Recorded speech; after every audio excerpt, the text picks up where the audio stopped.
They just can't sell them. And honestly, that explains why so many Toyota dealerships right now are actually turning away allocations. They're beginning to turn away allocations on the Tundra, predominantly higher trim ones to be fair, but even the Tacoma is looped into that. Sure, yes, the Tacoma has been the best-selling midsize pickup truck for the last nearly about 20 years.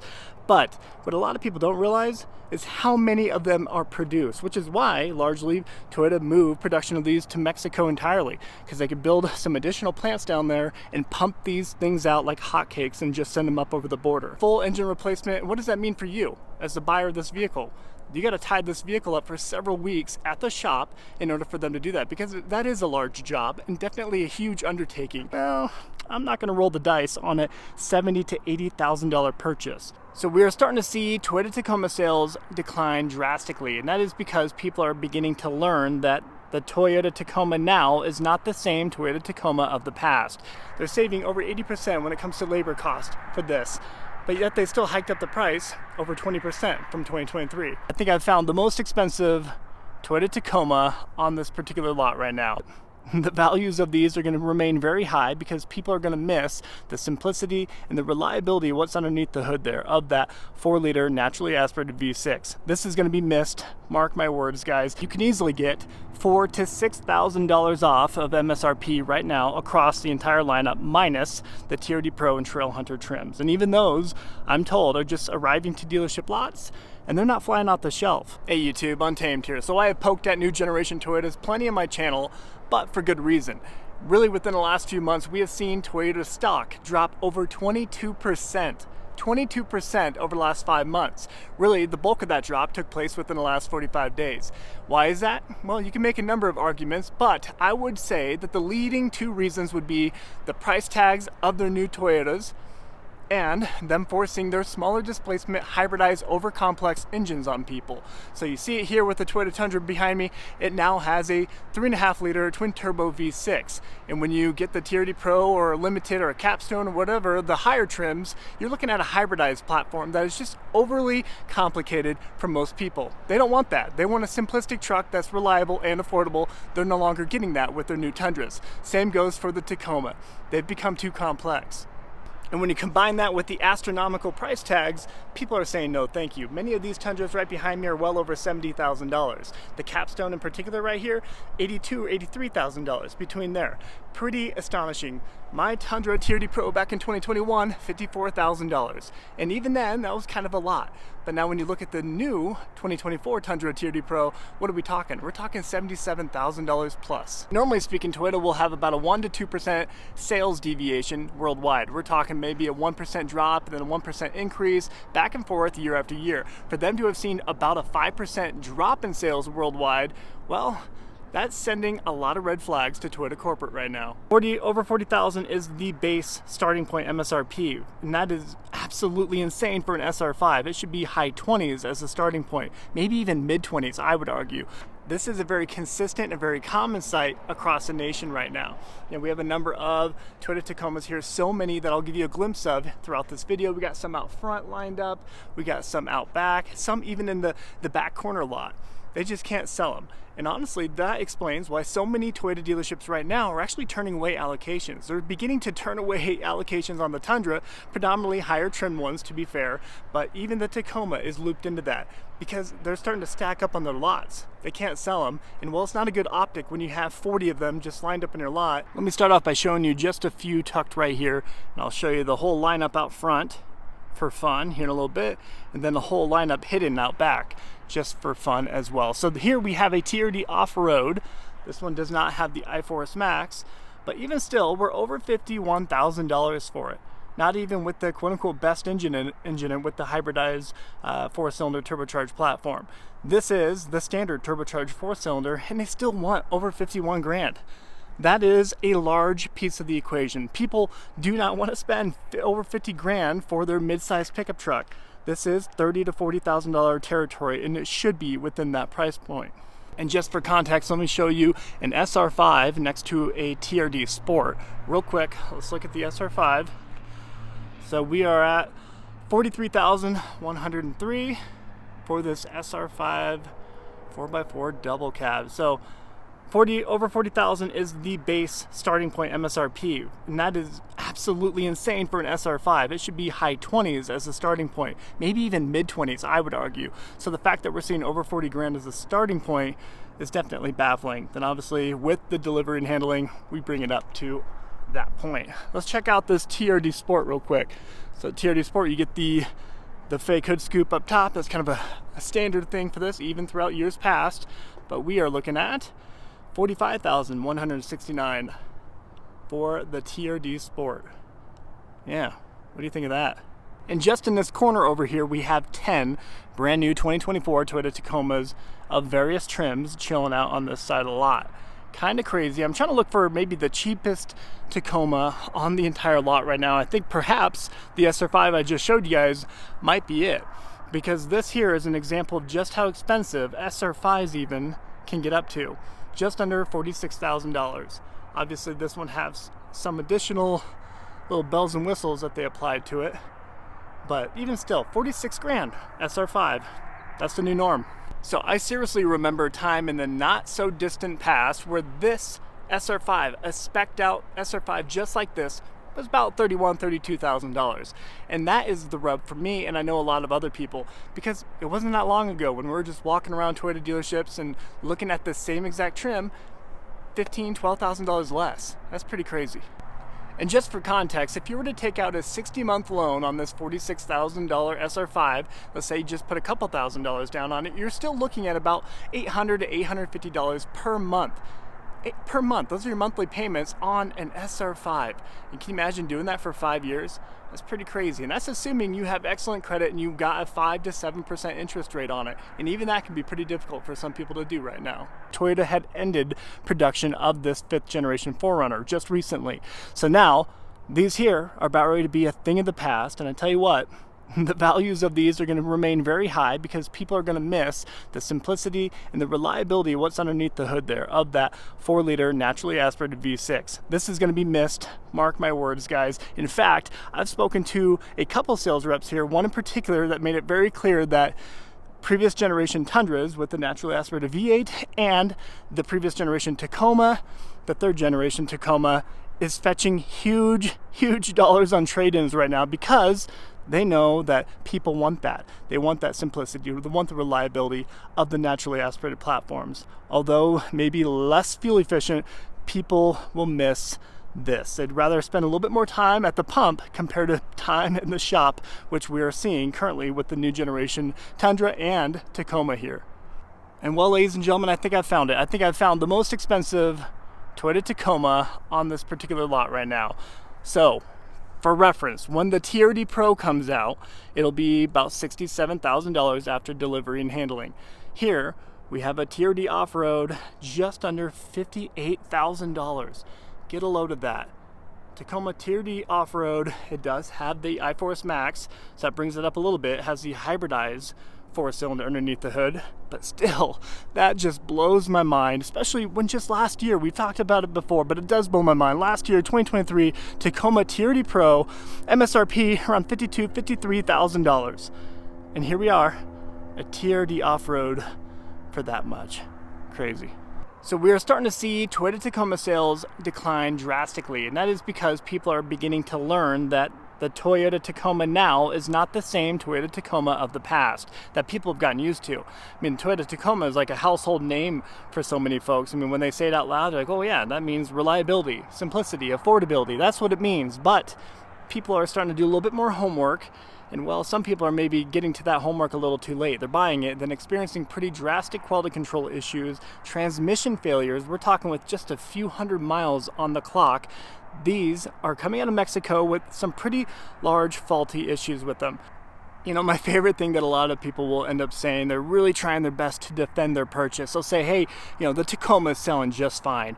You know, I went to my local dealership and they can't even keep them long enough to even put them on the lot. A lot of people will say that to me, and I find it pretty hilarious because it's almost as if they're ill-informed on the number of Tacomas that are produced. Sure, yes, the Tacoma has been the best-selling mid-sized pickup truck for the last nearly about 20 years.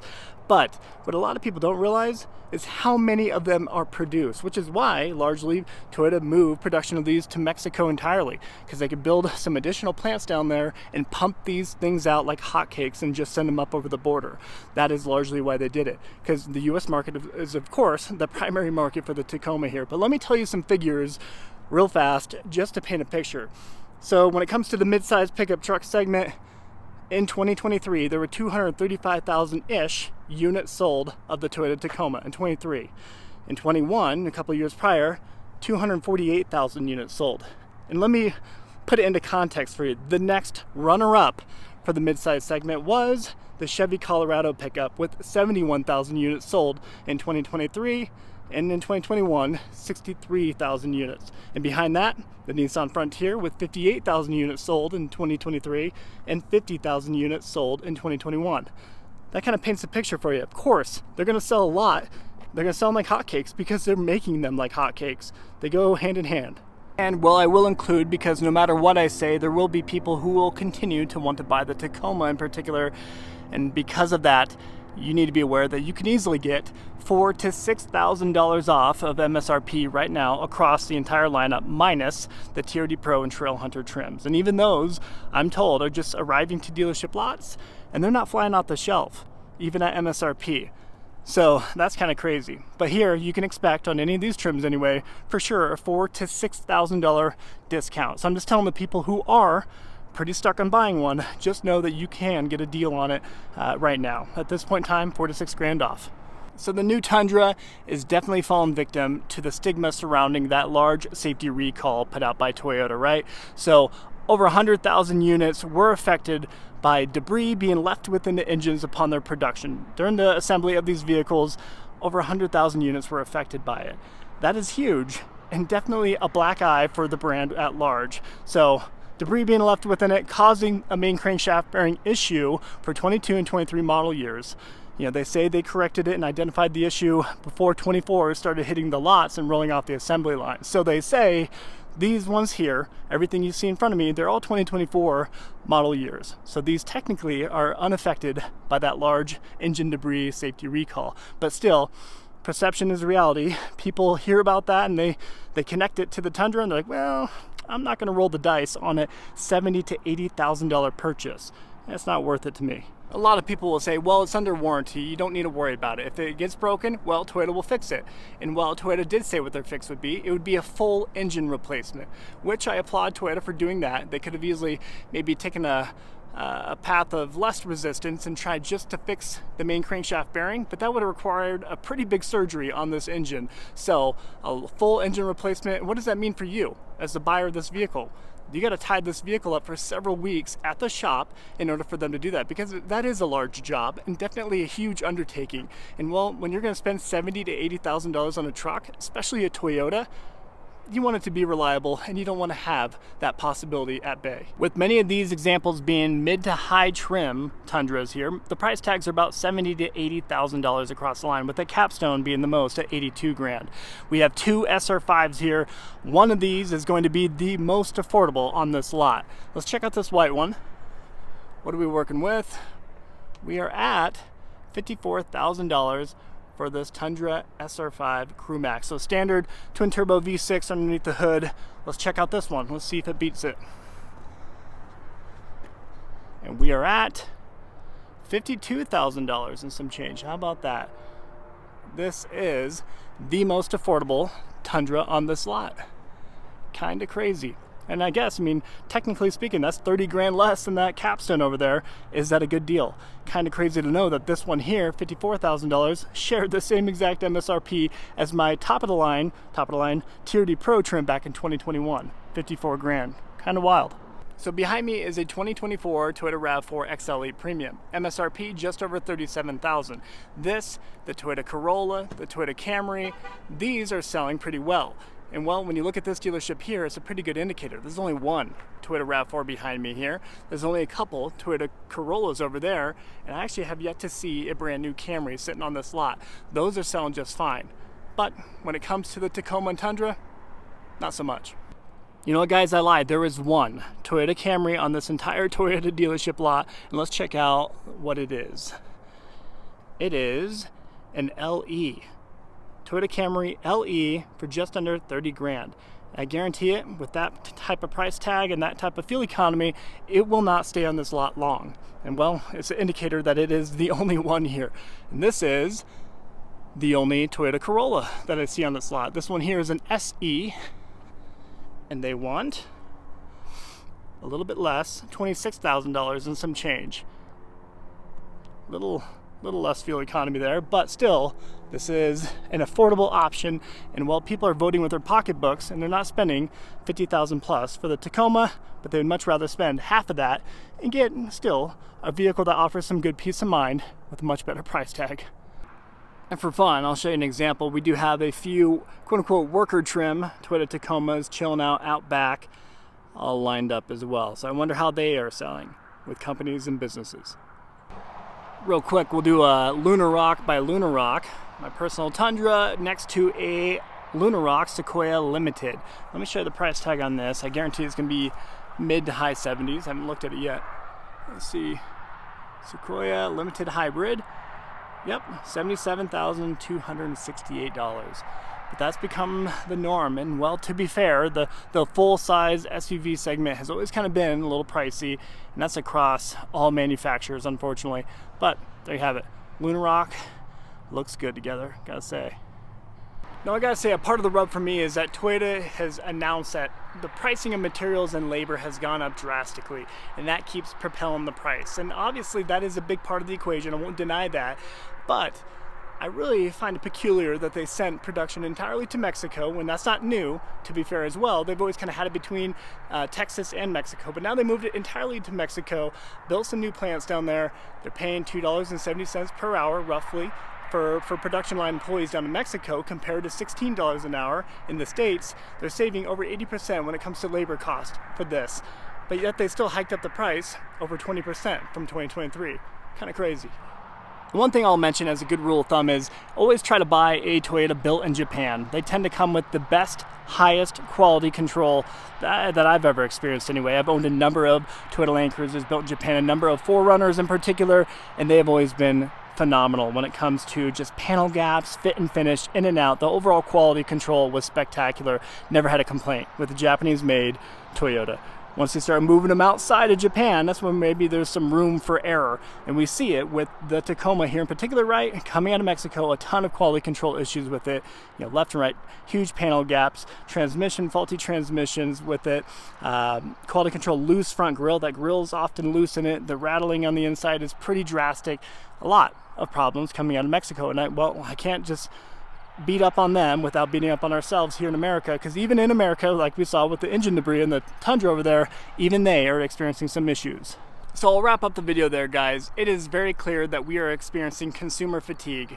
You know, prices have gone through the roof, smaller displacement engines. We're not getting that reliability that we have once found in our Toyotas. And people are kind of fed up with it, and they're voting with their pocketbooks right now, as we see with the stock of Toyota crashing, as well as a pretty substantial drop of sales worldwide, about 5%, like I mentioned. So that is a huge hit when we're talking worldwide figures here. So I'll leave you with one question. What is it truly going to take for Toyota to make a reversal here? What are they going to need to do moving forward, and what is a realistic option for them to do? I don't think they're going to re-implement a V8 in the Tundras. Let's be real here. They've gone away from that. They've chased green credits and carbon credits. But what do you think they're going to do in order to try to make a positive swing in the opposite direction? These over-complex, smaller displacement, hybridized engines, I'm not sure people really wanted this. So as always, guys, I sincerely appreciate you taking the time to tune into these videos. I enjoy making them, I enjoy digging into the details, and I really enjoy engaging with you all. You know, this is a priority topic for me. I have a doctorate in organizational psychology. I love following Toyota and just corporations at large and seeing the decisions they make and why they make those decisions and seeing the ripple effect afterward. So if you enjoy this type of content and you want to see more, please, I encourage you to stick around. Definitely appreciate you liking and subscribing if you'd like to. Thank you.